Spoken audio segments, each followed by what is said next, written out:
అలానే విశ్లేషణం DSC mega DSC 2024 ఎన్నికలకు ముందు తెలుగుదేశం పార్టీ ఇచ్చినటువంటి హామీ. యువగళం సందర్భంగా లోకేష్ గారు ఇచ్చినటువంటి హామీల్లో అత్యంత ప్రాముఖ్యత కలిగినటువంటి హామీ.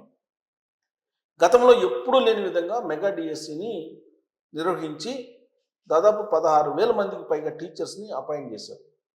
వాళ్ళు విధుల్లో జాయిన్ అయ్యి టీచర్లుగా కూడా పనిచేస్తున్నారు. ఇప్పుడు జగన్మోహన్ రెడ్డి గారు వైఎస్ఆర్ కాంగ్రెస్ పార్టీ డిఎస్సిలో అవకతవకలు జరిగాయి అనేటువంటి విషయాన్ని బయటికి తీసుకొస్తున్నారు. మరి ఎక్కడ జరిగాయి అంటే స్పోర్ట్స్ కోటాలో జరిగినాయి.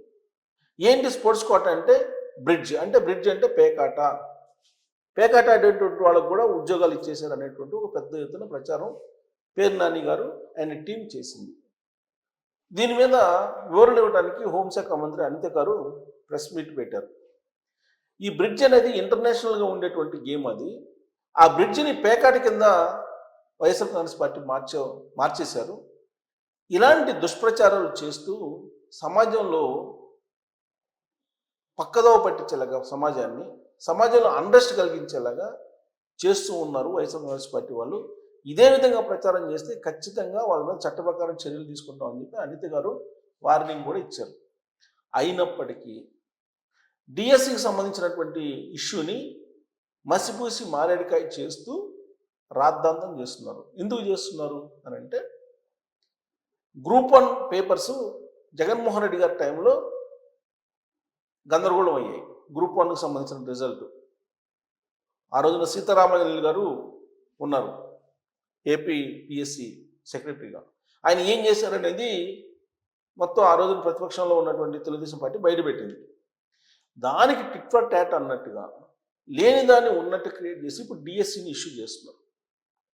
ఆ డిఎస్సిలో ఎవరి పేర్లు అయితే చెప్పారో జగన్మోహన్ రెడ్డి గారు వాళ్ళు ఎందుకు డిస్క్వాలిఫై అయ్యారు అనేది నేమ్ టు నేమ్ వివరణిస్తూ వచ్చింది ప్రభుత్వం. అన్నీ ఆన్లైన్లో ఉన్నాయి. అయినప్పటికీ దీనిలో ఏదో గోల్మాల్ జరిగింది, అన్యాయం జరిగింది అనేటువంటి ఉద్దేశంతో జగన్మోహన్ రెడ్డి గారు ఏం చెప్తాడు, తాను మళ్ళీ అధికారంలోకి వస్తాను, 3 సార్లు కళ్ళు మూసుకొని తెరవండి, అధికారంలోకి వచ్చేస్తాను, వెంటనే దీని మీద సిబిఐ ఎంక్వైరీ వేస్తాను, ఎంక్వైరీ వేసేస్తాను, సిబిఐ ఎంక్వైరీ వేస్తానని చెప్పి చెప్తున్నారు. దీంతో క్వాలిఫై అయినటువంటి వాళ్ళు వైఎస్ఆర్ కాంగ్రెస్ పార్టీకి వ్యతిరేకంగా వాళ్ళు సమావేశాలు పెట్టుకొని వైఎస్ఆర్ కాంగ్రెస్ పార్టీకి సంబంధించినటువంటి తీరుని జగన్మోహన్ రెడ్డి గారి తీరుని తప్పుపడుతూ ఉన్నారు. అంటే నిరుద్యోగుల్లో అలాగే ఉద్యోగం పొందినటువంటి వాళ్ళ మధ్య గ్యాప్ తీసుకునేటువంటి ప్రయత్నం చేసి తద్వారా రాజకీయ లబ్ధి పొందాలని వైఎస్ఆర్ కాంగ్రెస్ పార్టీ భావిస్తుంది అనేటువంటి అభిప్రాయాన్ని ఇప్పుడు అధికార పక్షం వ్యక్తం చేస్తుంది.